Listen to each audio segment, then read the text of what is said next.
Hey everyone, and welcome to another BodiBlossom podcast episode where today I'm joined by the beautiful Emma. Welcome. Thank you for having me. Honestly, I'm so excited to have you on and chat about all things body confidence, talk about your journey, and now not only are you performing, but you are supporting an incredible community of women too, your very own BodiBlossom community.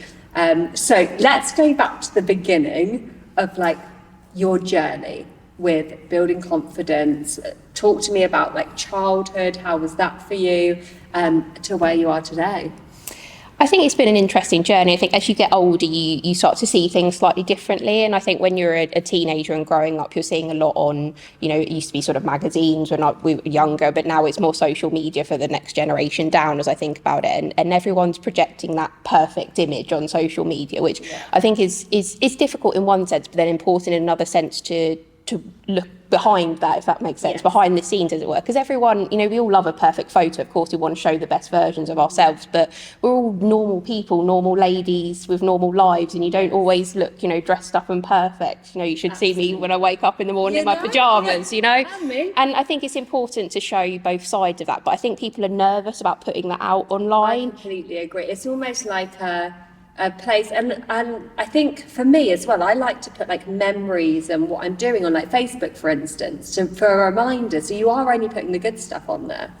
Yeah, absolutely. And I think with my burlesque journey, I'm learning more now to not worry about every perfect angle. Because I think you want to only post, your hair looks good, or, this looks good, or, or is my stomach hidden in that? But I think now the point of course, the ethos of BodiBlossom, but the point of being a woman and a normal woman, and we're not Victoria's Secret supermodels, unfortunately. That's okay. Yeah, exactly. That's okay. But actually putting yourself out there in a really authentic way, and I think that's how I've managed to build the community that I have with my classes and in the wider community of BodiBlossom, because everyone is themselves and there's no right or wrong. There's no, you should look this way, you have to be a certain size, and even personalities. We've got some huge personalities in BodiBlossom, and we've got some quieter people, and that's great, because that's what builds the community and the feeling, because everyone is in a safe space where they can be themselves. And I think that's really important, using dancing as the tool for expression, but just in life as well, that you can show the sides of you that maybe aren't quite camera ready, but but always it's. And I think that's so important, especially like you say. And I think for us, when you get to that point where you feel comfortable about your body, and don't get me wrong, there's always going to be things I look at, I'm like, oh, it's not my favorite part of me, but do you know what? That's normal. But I always try and just showcase everything, like you say, because I think people looking in and at the social media and stuff like that, we want to support people in embracing their bodies, especially the next generation. And I love everything that you post and what you do, and how you just are your true, authentic self. Because I think that's so powerful for other people to see. I do try to be. I have found it quite difficult, I think, on my dance journey in general, because when I see you, I'm 28 now, so looking when I was 18, I was quite a high-performing athlete, so I was much lighter now, leaner than I am now, riding horses and having put on a bit of weight. And then I think as you get older, things change, metabolism changes, hormones, all the things we know as women, and you think, oh, well, why am I heavier, or why have I put on a bit more weight? Why don't I look like that still? But I don't think anybody looks like they did when they were 17, 18 anymore. So I think you have to embrace the part of your life that you're in. And realistically for me, living the life that I am now, am I going to look like I was when I was 17, 18, performing as an athlete? Probably not, unless I work really hard, but my life doesn't allow that at the moment. I think you just have to be realistic about that as well. So with my dance journey, I think it found me at a time when I had, put on weight, and I was maybe feeling worried about that, and kind of going out in the world, having moved away from horse riding, and I needed to find a new thing to be me, and that's definitely what I found with BodiBlossom. I came to see one of the shows at the Hippodrome actually with my mum, and funny enough, my mum sat next to me and she said, "You'd be really good at this. I think you'd really enjoy it." And then I came to your class the week later and absolutely loved it, and haven't looked back since. And that must be coming up 4 years now, I think, something crazy like that. But look at you now, your own community as well. You are literally helping so many other women, not even just in the classes you do, but the social media posts and things like that, do you know what I mean? Just showing your body is so powerful. Yeah, I love it. And running up to this, so something I've done just to make my ladies feel a bit more included is I've been introducing them all, and I asked them in our group chat to send photos that they liked of themselves, because then they're more happy posting something that they've picked, if that makes sense. Because I think you could pick a picture of them and you might love it for various reasons, but they might not. And the idea behind the post is that we're showing them in, you know, their greatest light, ready for the show. And, you know, they asked them to write a little sort of blurb about themselves. And some of the ladies asked me to do it sort of on their behalf, and that was no problem. But some of the ladies sent their own sort of blurb over, and posting about them has been really lovely coming up to the show, because I think we get so, rightly so, because we all take it very seriously, we get so down in the nitty gritty and the choreography, but actually, you know, showing these women for, again, who they are, for the people that they are day to day, and then also the sort of stage personas that they've built up. You know, some of my ladies have been with me quite a long time now, and it's lovely to see how their confidence has grown from, you know, sort of with me as well. When I started teaching, I was very nervous, started teaching, and they were new to burlesque, and now, you know, I've got ladies with their own stage personas, and they're building their confidence performing, and just confidence in themselves. You know, we talk about sort of fluctuations in life as women, because, you know, a lot of my ladies are mums as well, and they've got different type of jobs, and obviously we've got lots of different shapes and sizes, and it's lovely to see in our smaller community in Bexhill, but also in the wider community, as we were saying, that people can just be themselves, and it's not, you don't have to fit into a stereotype, I guess. Absolutely. And I think we did some strip teasing last night, actually, and the post I put up about that every lady's on their own journey, and they wear what you want to wear, and you remove what you want to remove. And I think that's really important.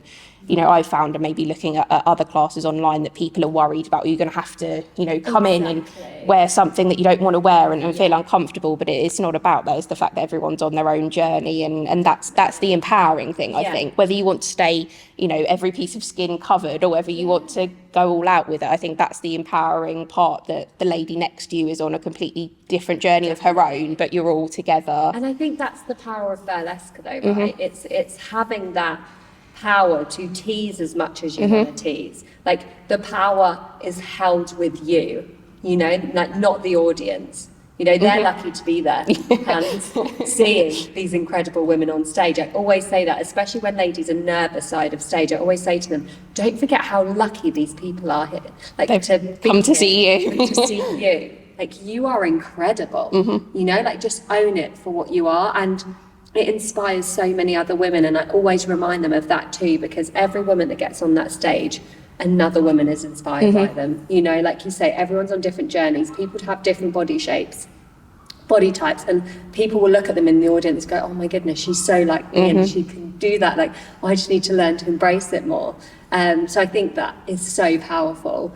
And going back to like the alter ego stuff, how do you think that's helped you in like confidence in general, having an alter ego? I think it helps me what I've started calling lock-in, if that makes sense. So, of course, in, you know, rehearsals, we're all kind of ourselves, maybe being silly, having a joke. But I think, you know, either when the music starts or when we go to events and perform on stage, when you can lock in to almost, it's almost a bit like acting. So you kind of, you're finding that, you know, that personality that, you know, expresses what you want to portray on stage. And in life, I think if everyone's honest, their alter ego is maybe the kind of best version of themselves in a strange way. It's the version that, you know, maybe you can't be all of the time because, you know, life gets in the way, but, you know, that maybe most confident or most expressive version of yourself. And I think tapping into that really helps me bring my performance level up. You know, because we've got some fantastic dancers in BodiBlossom, and, you know, I love watching everyone, but really what I love is watching the way different people smile, or, you know, different people move their hair, or just the way, you know, almost the faces become part of the performance as well. And I just love that, again, that everyone's so different. They bring their personalities into it. Absolutely. And I think, like you say, they bring like the alter ego side, just brings something completely different to it, because you can kind of step away from like, oh, I'm Kirsty, mum of 3, not very confident in like big situation, like scenarios when loads of people are around, right? You're just going to get on stage and take your clothes off. Like, I've got to be Roxy Rose right now. Gotta go for it. Do you know what I mean? Like, you're just like, I've got to just step into that. And it's incredible when you really work out like who your alter ego is, like and I think that happens over time, doesn't it? You know, like you get more and more into your alter ego and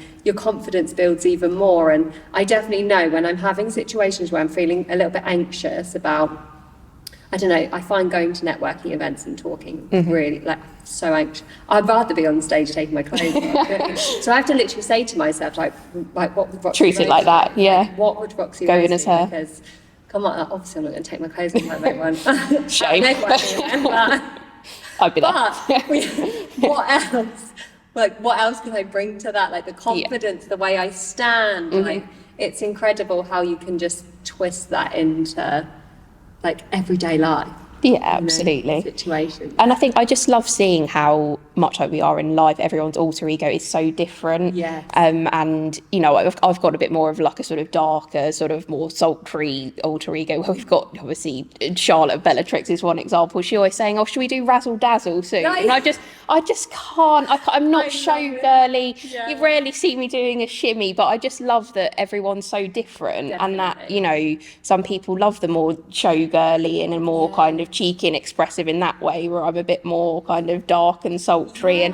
But I love that everyone, the more confident you get and maybe the more performances you do, you're not afraid to kind of say what your strengths are. Yeah. It's good to branch out and do different things, especially as a group, I think. But, you know, when you're thinking about individual performance, I think people aren't afraid now to say, I'm good at this and I'd really like to do this, if that makes sense. So important, and what I've always said to people when they're walking through the door, not even just about alter egos, but it is about doing what you feel comfortable with, you know, and that will grow. And I love it when people come in and they're like, I'm not taking my clothes off, I am never getting my boobs up. You think you'll wait. 6 months later, I'm like, who is this woman? This is incredible. Like, it's just, I didn't get my boobs out for the first 3 shows that I did. Isn't that mental? It took me nearly 3 years to get them out. Just because I just like didn't have that confidence in myself and in my body, and it just took me time. And I think people, it's easy to just look at me now and be like, oh, like you have so much confidence, but behind closed doors, like there are places, like I just said, if I go to a networking event, I have to speak, like I get really anxious about it. And I've also been on a journey myself, and I think it's easy sometimes with social media, like we say, to look at someone's life and go, wow, they're living that life, like, you know, like they're just so confident, or they've got loads of money, or however we look at it and feel a little bit jealous, to actually remind yourselves of like, oh, what I wonder what journey that person's been on to get to where they are. Absolutely. You know, and life throws all different things our way, doesn't it? And it's just about keep overcoming. And for me, definitely, like surrounding myself with other like supportive women is a game changer. I think for me, something I've learned in life and on my BodiBlossom journey is not to compare myself to somebody else in general, but also compare my journey to theirs. Because you get to know ladies, of course you do, but you could be comparing yourself to somebody that's, you know, years into their journey, or somebody could be 2 weeks into their journey. And it's not, you know, whether you're talking about dance technique, you know, performance or just body confidence and their confidence, it's counterproductive to compare yourself to somebody else, because as you say, people might not know that you know, say didn't get your boobs out and weren't as confident, you know, because they see you now and everyone hugely looks up to you. That could be the case for somebody else. You know, we've all built up and we're all improving, you know. I think I can say with absolute 100% certainty that nobody's got worse since being at BodiBlossom. Nobody's going downhill, are they? So, you know, everyone's improving, you know, whether you just come to classes, whether you do the shows, you'll be surprised at the difference that other people notice in you as well. Because it's easy to think, oh, well, I'm not improving and oh, I'm not losing weight or whatever it might be that you want to achieve, but other people notice it in you before you do. And I think what's so great about the community is that women express that to one another and say, wow, gosh, haven't you improved in that? Like, oh my God, what a difference in that. And I think that's what change, like, is so powerful about that, like, supportiveness of other women. And I think women need to support other women more, you know. And I think, you know, but maybe back in the day when social media did become a thing, and you know, when you're feeling insecure, it's easy to feel like you want to pull someone else down. And I think people have to remind themselves of that when they feel like someone else is trying to be negative or unsupportive, to just remember that it's their own insecurities and actually has nothing to do with you as a person. Easier said than done, but it's just a reminder. Do you know what I mean? Because we've all had it, and we've all probably done it, you know. Like I definitely, growing up, definitely have said things, but I know that came from my own insecurities, you know. So talk to me now about being a woman in business and confidence. How is that? Like, talk to me about your business so our listeners know what it is you do first. So of course I dance with BodiBlossom, and I have BodiBlossom Bexhill, so my class is over there. So we're on Mondays at the moment if anyone wants to come and join. But my day job is very different to burlesque. So I'm in the legal profession, so I do private client work. So I specialise in wills and lasting powers of attorney. So it's very important planning to have in place. But I think it's again something maybe a confidence issue that people put off doing that planning because they don't know where to start or they're worried about the process. So I help make the process as simple as possible. I very much fell into this area of law though. I originally trained as a barrister and I wanted to do criminal law, so maybe a bit more exciting, you know, but COVID hit and a lot of us at the junior end had to diversify, so it was kind of lump it and find another job was the reality. So I found a job, you know, training as to be a will writer down in Hastings, so near where I live. And it was very much supposed to be a stopgap, if that makes sense. I thought, I might do it for a year just so the CV's got something on there, and then I'll, you know, COVID will hopefully pass and I'll go back to doing what I was doing. But you know, that didn't happen. And I'm now a great believer of actually going through the doors when they open, if that makes sense. Because when I was younger at university, I was very sort of, you know, tunnel vision. I was going to, you know, do this, go through university, do this. And I maybe ignored the opportunities that were going on around me because I was so tunnel vision. Where then when COVID hit and I did have to diversify, I actually realised that sometimes things happen and come your way and they might be outside of your plan or going down a different fork, as it were. But I'm much more open to that now. And I think that's helped me kind of with confidence. And, you know, none of us like change really, do we? But to be open to change and embrace it. So as I sort of fell into the private client work, and then where I was working, I just really wanted to push myself more, so then decided to kind of start up on my own. And I remember sitting with my friend Tim, who we're still great friends now, and he said, you're waiting for this sign to drop from the heavens or something. He said, you just need to go for it if you want to go for it. And I always remember that conversation because I did go for it, and now I'm coming up to my 5th year with Dynasty Wills now. So it's definitely a process though, building a business, but I think building your confidence as well. As you say, I'd never networked before. I'd never gone into a space with... You don't learn this at school, right? And I think that's the key thing. We don't learn how to create, how to run a business at school. So it's literally, and I think it's easy for people to look on social media and go, well, you've created this.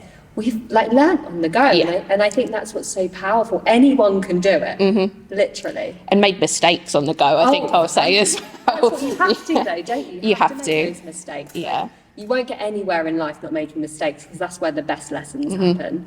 And I think not letting, you know, what they call imposter syndrome seep in as well, because when you're in these environments where you're seeing people that are maybe had their business for a few years and are very outwardly successful, maybe not inwardly, but, you know, they're portraying this sense of confidence. Maybe they've got their own stage persona that they with their business that they go out and portray, and not feeling that you don't belong there because you're new in business or new to networking or whatever it might be. You have, again, a bit like dancing, just got to put yourself out there and build your skills and build your confidence as you go, because you'll find, of course, you get a few bad apples, that's just life, but I think 90% of people are there to welcome you, want to support you on your journey as well. So I'd say just go for it. If you've got a business idea, you know, just go for it, because we are in a more entrepreneurial sort of world now. I think that it's actually becoming more normal for somebody to start their own business or have a side hustle. Yeah.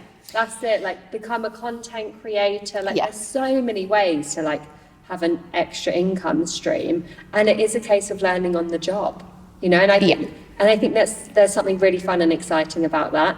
Obviously fearful, the fears come in, but it's about going, do you know what, I'm just gonna try. What's the worst that can happen? It doesn't work. You've learned something from it though. I can definitely say, out of all the mistakes I've made, I've learned so much, and you wouldn't get to where you are today without making those mistakes, right? Absolutely. I loved one of my ladies actually, the saying that, you always think about the worst case scenario, what the worst that could happen, but have you thought about the best case scenario? What's the best that could happen? Completely flipping the narrative round. And I think I wish I could do a bit more of that, because I wouldn't say I'm a, glass half full type of person, but I'm definitely very realistic, that I don't always think of what could go well, what's the best case scenario. I'm always very kind of logical about it, and thinking, well, this is a scenario that we're in, so I'll just deal with that for now, rather than thinking, well, things could go really well. It's bringing awareness to it, and I think that's what I say to people when I do like the coaching side of things. It's bringing awareness to it and reframing it to like, oh, I realised that's what I'm thinking, so now let's turn it around, let's think of the best case scenario. Because I think it's easy and so normal for our brains to want to switch to that negative, this is happening, so this could go wrong, but what could go right? Absolutely. Because the right stuff, incredible, absolutely incredible. Something I really wish I'd done earlier is more specific goal setting, because I have probably for the last 2 years or so, but I wish kind of further before in my business and maybe in life that I'd done a bit more sort of more specific goal set, because we all go, you want to have this job or own this house or go on this many holidays a year, but actually specific things that maybe you want to achieve this month or in 3 months or in a year, and that helps me stay more focused, if that makes sense. Of course, thinking about the bigger picture, but actually the kind of the smaller achievable goals that you can then celebrate, because I'm terrible for celebrating success as well. I'll celebrate everyone else's success and I'm the first person to be clapping for other people, but I rarely do for myself. Exactly. I think I've been like that my whole life. Hard on yourself. Yeah.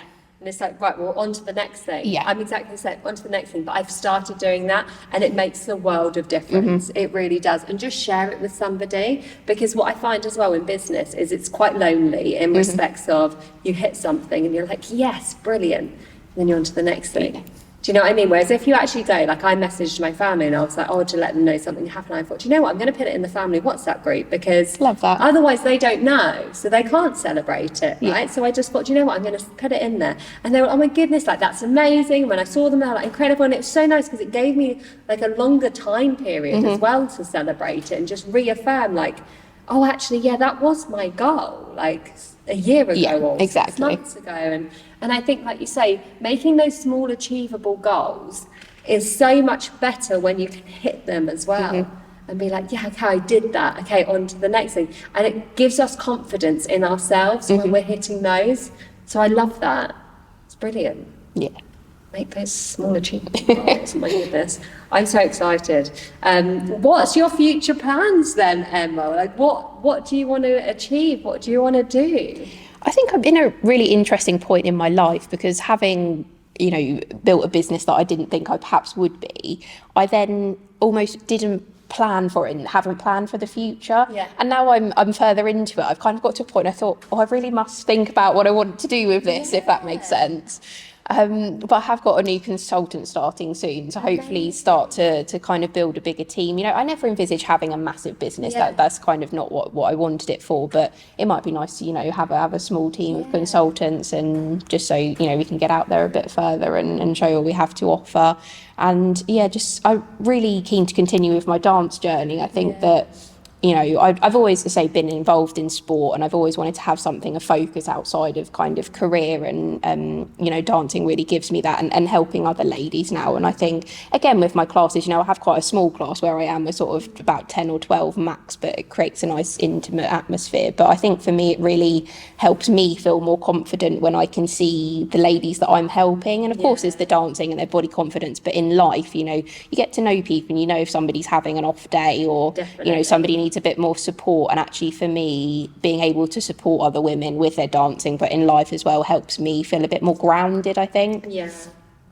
And I think for me, just thinking about not maybe being so serious all the time. Like I am quite a serious person, I have quite a serious job, and I take things quite seriously. Of course I like to have fun, but I think embracing that no matter what age you are, you're allowed to be a bit silly and have fun, if that makes sense. And again, being in a community of women where people are so different and got such lovely different personalities, it makes you think, I wish I was a bit more like that person, but not in a jealous or a comparative way, just in a, I just, you know, In wish I an could inspiring way. inspiring, wish I could let Yeah. loose a bit, or I wish I'd, Exactly. whatever the other person's doing, that, as you say, allowing other women to inspire you without being jealous of her That's attributes, it. if that makes sense. I'm going to take that and go, right, I'm going to do something fun for myself. Yeah, you know, exactly. It's taking that inspiration, isn't it? And going, actually, what can I do then? You know, for myself. I love that. Oh, thank you so much for coming on. Thank you for having me. It's been amazing to have you. So, where can people find you on social media? So, of course, you can find us BodiBlossom-wise through the main BodiBlossom website, or on Facebook with BodiBlossom Bexhill, if you wanted to see what the Bexhill ladies are up to. And then if you'd like me for the other side, so for the wills and powers of attorney, it's Dynasty Wills. You can find us on Facebook, Instagram, or I'm Emma Baker on LinkedIn. Brilliant. Thank you so much, Emma. Thank you for listening, everyone, and we'll see you soon.